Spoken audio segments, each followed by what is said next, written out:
السلام علیکم ورحمۃ اللہ وبرکاتہ۔ میں راشدہ عدنان ہدایت کی نشانیوں کے ساتھ ایک رسول کی جو دعوت ہوتی ہے وہ 5 مراحل پر مشتمل ہوتی ہے: انذار عام، اتمام حجت، ہجرت و برات، دنونیت یعنی کہ جزا اور سزا۔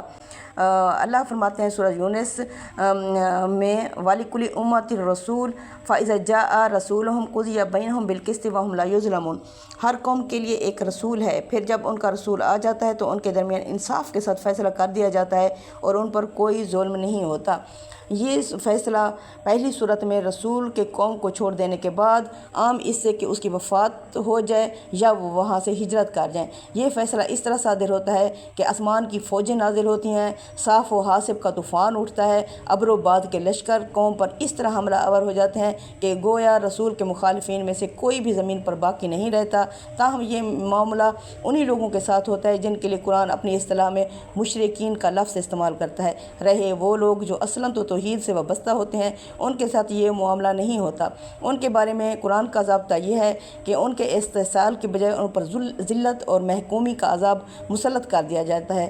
چنانچہ معلوم ہے جیسا کہ بنی اسرائیل کے ساتھ یہی معاملہ پیش آیا اور قوم نوح، قوم ہود، قوم صالح، قوم لوط، قوم شعیب اور اس طرح کی بعض دوسری قومیں اس کے برخلاف زمین سے مٹا دی گئیں۔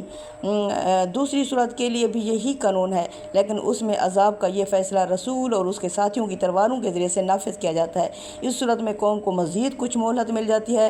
رسول اس عرصے میں دارالہجرت کے مخاطبین پر اتمام حجت بھی کرتے ہیں اور اپنے اوپر ایمان لانے والوں کی تربیت اور تطہیر اور تزکیہ کے بعد انہیں اس معرکہ حق کو باطل کے لیے منظم بھی کرتا ہے اور دارالہجرت میں اپنا اقتدار بھی اس قدر مستحکم کر لیتا ہے کہ اس کی مدد سے وہ منکرین کے استحصال اور اہل حق کی سرفرازی کا یہ معرکہ سر کر سکے۔